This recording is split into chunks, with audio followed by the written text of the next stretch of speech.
Chairman गुलशन Iqbal town doctor Fawad Ahmad ने कहा है कि मुस्तकिल मिजाजी के साथ अपने काम से इंसाफ किया जाए तो हर चीज में कामयाबी हासिल की जा सकती है। खास तौर पर नज़्म ज़ब्त के बगैर किसी काम में कामयाबी मुमकिन ही नहीं। इन ख्यालात का इजहार उन्होंने गुलशन इकबाल टाउन के तमाम महकमा जाती अफसरान से महकमा जाती कारकर्दगी के हवाले से बुलाए गए इजलास की सदारत करते हुए कही। इस मौके पर चेयरमैन डॉक्टर फवाद अहमद ने मुख्तलिफ महकमों की कारकर्दगी के हवाले से तबादला ख्याल करते हुए कहा कि बेहतर बल्दियाती खिदमात के लिए टीम वर्क इंतहाई जरूरी है। एक दूसरे के साथ ताउन के जरिए ही हम टीम वर्क पैदा कर सकते हैं। लिहाजा अफसरान अपने मातहत अमले से रवाबित को बेहतर से बेहतर बनाए ताकि जब इनसे खिदमात हासिल करने की जरूरत हो तो वो खुश दिली के साथ अपने फराइज सर अंजाम देकर गुलशन इकबाल टाउन को मिसाली बनाने के लिए अपना किरदार अदा करें। उन्होंने कहा कि गुलशन इकबाल टाउन अवामी खिदमत का इदारा है।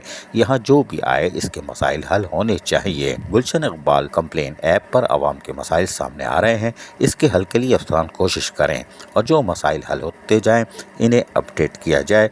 ये अमल अफसरान और मुलाजमीन की KPI बनाने में मददगार साबित होगी और ऐप ही इनकी कारकर्दगी जानिब से पैमाना भी होगा कि इनके अंदर कितने ऐप भी हैं। जी हाँ, इसके अलावा उन्होंने डायरेक्टर IT को बायोमेट्रिक सिस्टम मुतारिफ करवाने के हवाले से भी हिदायतें जारी कर दी। इस मौके पर तमाम महकमा जाती अफसरान जहाँ मौजूद थे उन्होंने भी अपने महकमा जाती रिपोर्ट चेयरमैन को फराहम की। अजीज आरिफ, KBS बल्दियाती न्यूज़ कराची। ऐसी ही खूबसूरत वीडियोस फ्यूचर में हासिल करने के लिए रेड बटन पर क्लिक करके और बेल आइकॉन को प्रेस करके हम सबके सब्सक्राइबर बनना मत भूलिए।